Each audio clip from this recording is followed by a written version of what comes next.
우리 한번 따라하겠습니다. 말씀의 은혜 받읍시다.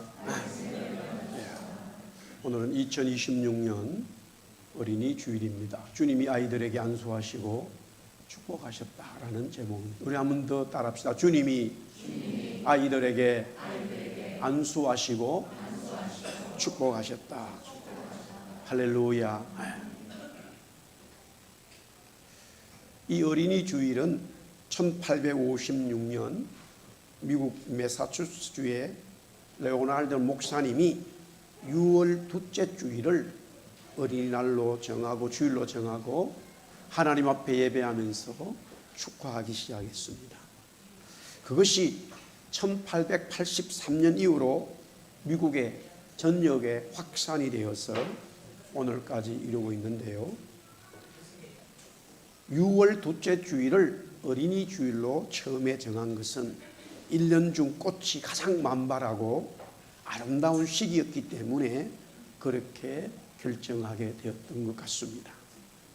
우리나라에서도 대한민국도 초창기에는 6월 둘째 주일을 어린이 주일로 지켜오다가 1956년 5월 첫째 주일을 어린이 주일로 변경하게 됩니다. 그 이유는 대한민국 정부가 1946년부터 매년 5월 5일을 어린이날로 정해서 교회도 함께 첫째 주일을 어린이 주일로 정하게 되어졌습니다. 시편 127편 3절에 이렇게 되어져 있습니다. 우리 같이 한번 읽겠습니다. 보라, 자식들은 여호와의 기업이요 태의 열매는 그의 상급이로다. 성경은 분명히 말씀하고 있습니다.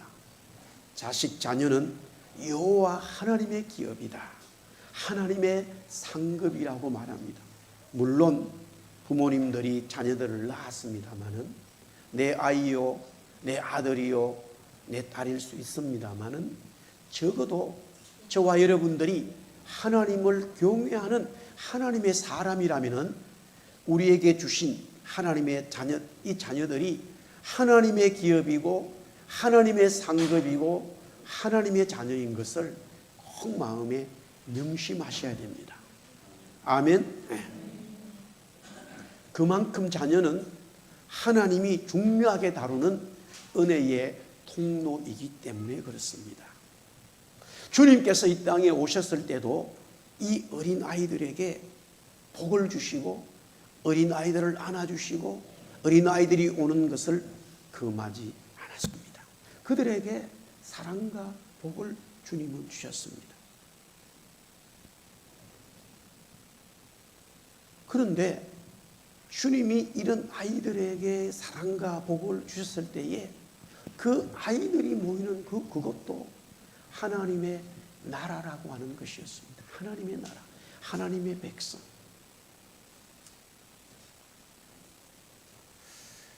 오늘 본문 읽었습니다마는 마가복음 10장 13절에서 14절에 보니까 하나님의 나라가 이런 자의 것이니라.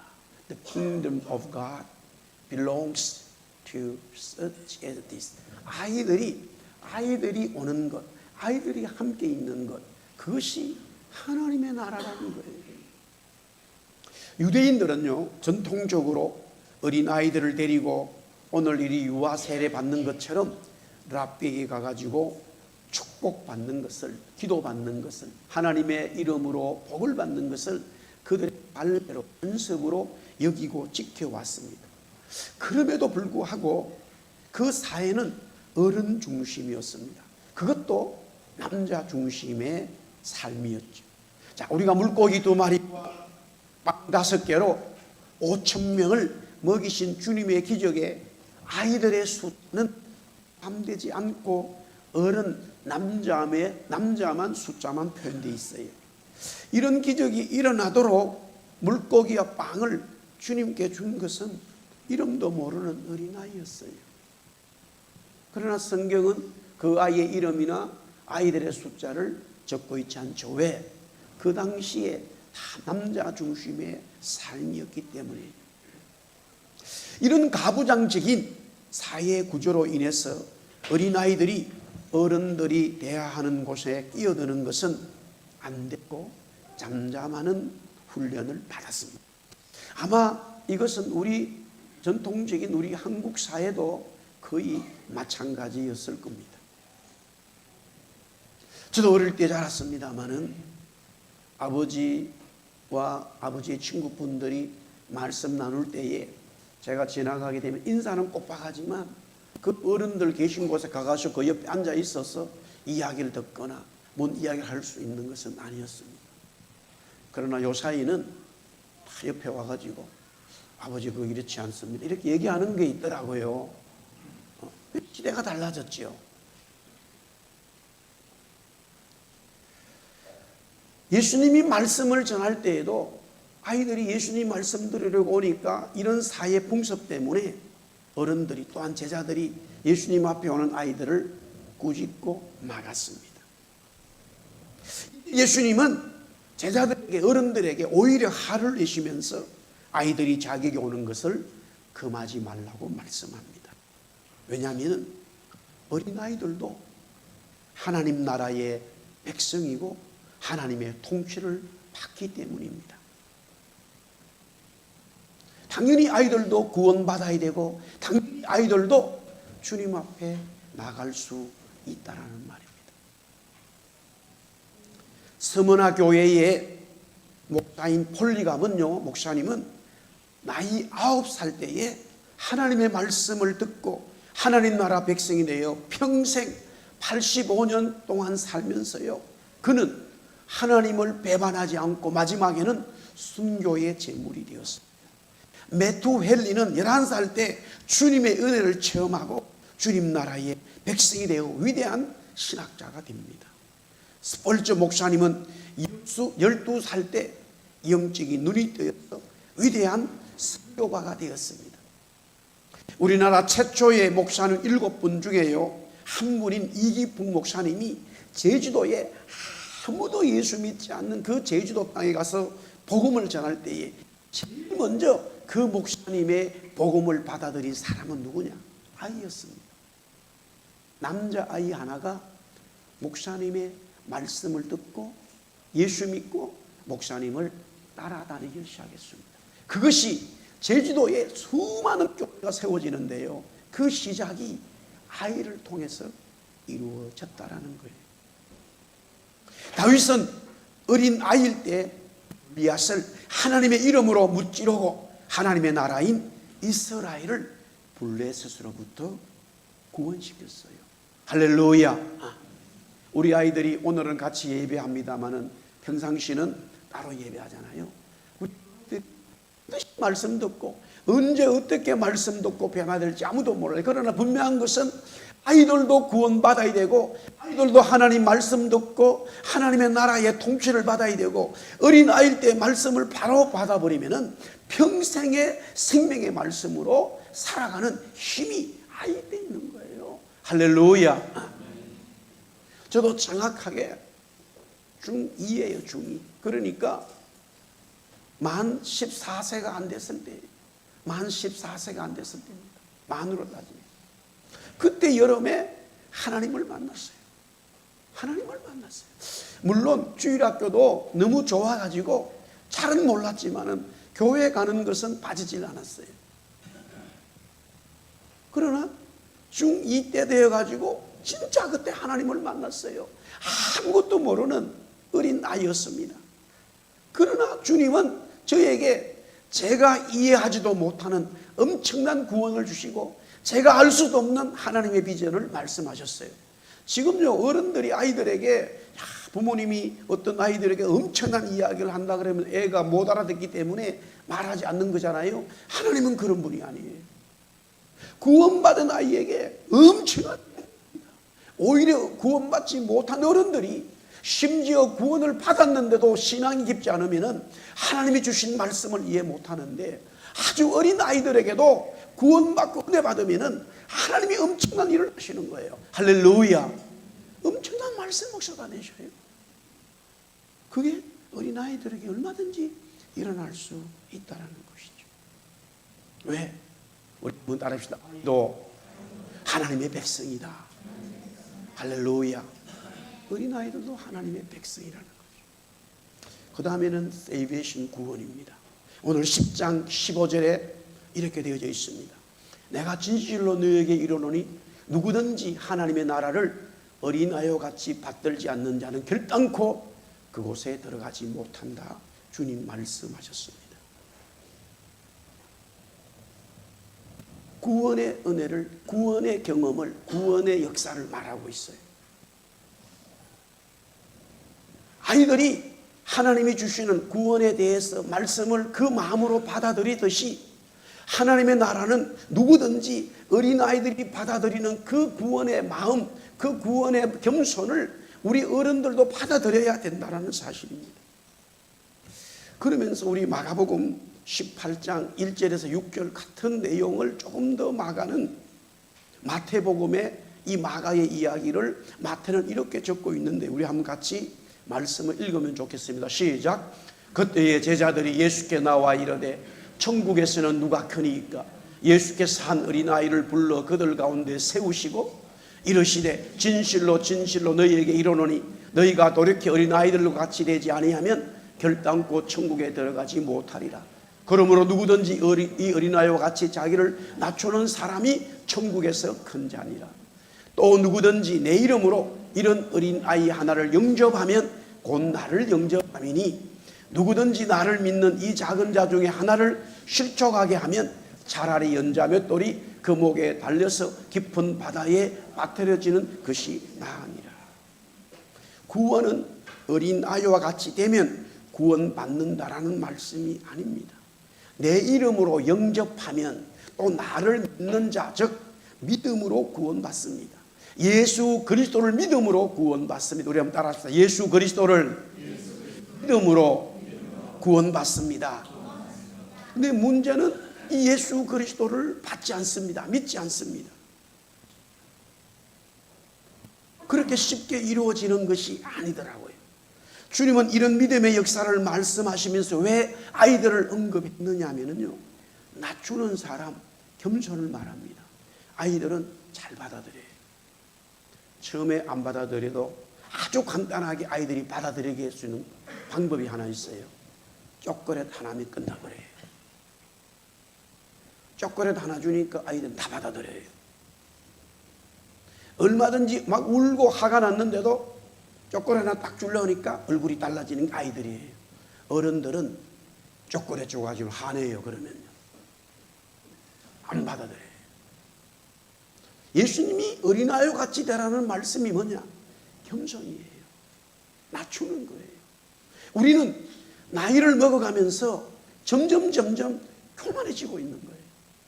주님이 왜 이런 말씀을 하셨느냐? 겸손한 자, 하나님의 말씀에 아멘하는 자, 하나님의 말씀에 다른 생각을 하지 않는 자, 하나님의 말씀을 받아들이는 자, 그것이 손 낮추기 때문에 하나님의 구원의 은혜가 그 사람 속에 임하는 거예요. 할렐루야. 요한복음 6장 9절에 보면요, 같은 이야기인데요, 여기 한 아이가 있어 보리떡 개와 물고기 2마리를 가지고 있나이다. 그러나 그것이 많은 사람에게 얼마나 되겠느냐. 예수님이 5,000명을 먹였어요. 남자만 5,000명이죠. 12광주리가 남았어요. 엄청난 역사입니다. 빵 5개, 보리떡 5개, 빵 5개와 물고기 2마리로 엄청난 사람들이 예수님의 말씀으로 인하여 풍족한 역사를 경험했는데, 여기서 요한은 마태, 마가, 누가, 요한은 다 이 5,000명의 역사를 다 기록하는데 유일하게 이 요한이 뭐라고 기록하냐면은 이 빵 5개와 물고기 2마리를 가져온 사람이 누구냐? 아이라고 하는 사실이에요. 아이가 가져왔다라고 하는 거예요. 빵과 물고기를 아이가 제공했다라는 거예요. 저는 생각해 봤어요. 혹시 그 자리에, 보세요, 그 자리에 5,000명의 사람들이 있을 때에 남자만요, 한 명도 정말로 자기 주머니에 먹을 것이 없었을까? 그러나 만약 있다 하더라도 있었는지 모르겠습니다만은 가져오질 않았어요. 그런데 이 아이가 자기가 먹을 식사의 음식을 예수님께 내어놓았다는 거예요. 왜? 답이 이겁니다. 순수하기 때문이에요. 어른들은 계산을 너무 많이 해요. 인생의 경험이 좋은 게 아니라 자기 중심의 삶을 만들어낸 거예요. 그런 아이들은 순수하기 때문에 지금 혹시라도 먹을 것이 있느냐라고 물었을 때에 숨길 수가 없는 거예요. 아이들은 다른 생각이 없어요. 그것이 하나님의 기적이 된 거예요. 할렐루야. 구원은 이런 겸손한 자에게 일어난다라는 주님의 말씀이죠. 마지막 하나, 은혜입니다. 그레이스 은혜. 우리가 5월달 찬양곡인데요, 마가복음 10장 16절 보세요. 그 어린 아이들을 안고 그들 위에 안수하시고 축복했다. 그리스도께서 아이들에게 은혜 주신 거예요. 예수님의 은혜가 지금 아이들에게 흘러가고 있어요. 예수님의 사랑이지요. 구원받은 아이들이 누리는 예수님의 축복입니다. 할렐루야. 다 어른들처럼 지식이나 지혜나 경험이 부족해도 어린아이지만 주님의 복음을 받아들이고 나면요, 주님이 그때부터 그 아이를 사랑해 주시고 이끌어 주시는 것을 느끼는 거예요. 할렐루야. 그래서 그 아이는 주님의 사랑을 먹고 자라기 시작하고요, 하나님의 비전을 보기 시작하는 거예요. 생각지 못한 하나님의 역사를 경험하게 되는 거예요. 할렐루야. 왜? 주님이 그 아이를 안아주시고 그 아이에 안수해 주시면서 축복해 주시기 때문이에요. 이사야 40장 11절에 이렇게 되어져 있어요. 우리 한번 읽어볼까요? 시작. 그는 목자같이 양떼를 먹이시며 어린 양을 그 팔로 모아 품에 안으시며 젖먹이는 암컷들을 온순히 인도하시리로다. 이사야 선지자가 그리스도가 이 땅에 오셨을 때에 어떻게 하시는가를 이미 예언적으로 말씀하셨어요. 예수님이 아이들을 안아주시고 예수님이 저와 여러분을 안아주시고, 할렐루야. 하나님의 사랑과 은혜가 예수님이 우리를 안아주실 때에 그 사랑의 역사가 나타나는 거예요. 이것을 그리스도는 우리를 안아주시고 그리스도는 우리에게 축복해 주시기 원하셔서 오셨어요. 그러나 그것을 어른들은 멀리하니까 아이들이 막 예수님께 나아가는 거예요. 예수님 앞에 나아가는 거예요. 할렐루야. 그것을 한마디로 말한다면 우리가 지금 요한복음 말씀을 나누고 있습니다마는 다시 한번 요한복음 1장 12절에 이렇게 말하고 있어요. 우리 같이 크게 읽습니다. 시작. 영접하는 자 곧 그 이름을 믿는 자들에게는 하나님의 자녀가 되는 건설을 주셨다. 그리스도께서 우리를 안아주시기 위하여 이 땅에 오셨는데 우리 어른들은 그것을 거부해버렸어요. 리젝트 해버렸어요. 받아들이지 않아요. 그런 아이들은 받아들이니까 예수님 앞으로 막 나아가는 거예요. 그러면 마찬가지예요. 저와 여러분 누구든지 그리스도께서 우리를 안아주시려고 하는 그리스도의 놀라운 역사가 있을 때에 우리는 그분 앞에 나가고 그분이 우리를 안아주실 때에 그분 품으로 들어가는 거예요. 받아들이는 거예요. 그러면 하나님의 자녀가 된다. 하나님의 자녀가 되는 것은 여기서도 표현이 하나님의 자녀라고 하는 말, 하나님의 백성, 하나님께 구원받았다, 이런 말씀도 여러가 많아요. 그러나 요한은 왜 하나님의 자녀라는 표현을 썼을까요?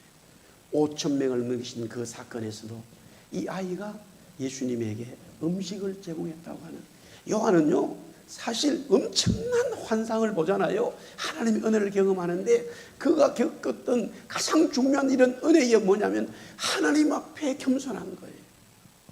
하나님 앞에 자기를 낮추는 거예요. 실제 요한은 그런 자가 아니었어요.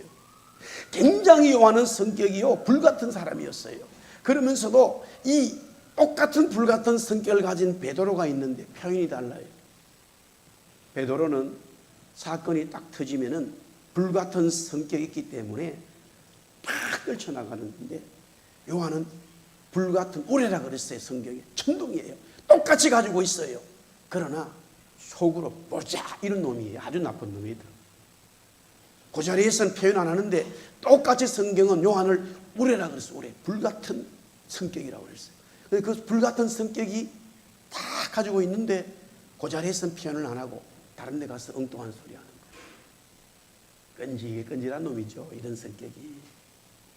그런데 요한이 변화가 일어난 거예요. 요한이 바뀐 거예요. 할렐루야. 깨닫고 나니까 그가 깨닫고 났을 때의 고백은 자녀가 되는 것이고 어린아이가 되는 거예요. 겸손해지는 거예요. 그것을 우리가 2026년 어린이 주일을 맞이해서 오늘 이 주님께서 왜 아이들에게 안수하시고 축복하셨느냐? 그 이유는 우리 한번 따라하겠습니다. 아이들도 하나님의 백성이다. 할렐루야. 아이들도 하나님의 백성이기 때문에 구원받아야 되고, 아이들도 하나님의 백성이기 때문에 주님으로부터 은혜 받아야 된다라는 말씀이 오늘 우리에게 주시는 생명의 말씀, 진리의 말씀, 또 우리 교회에 또 여러분에게 하나님이 자녀들을 주신 것에 대해서 감사하시고 이 자녀들을 위해서 기도하고 하나님의 기업, 하나님의 나라에 복이 되는 복된 자녀들 되기를, 또 부모님 되기를 예수님 이름으로 축복합니다. 우리 다 일어나서 찬송하겠습니다.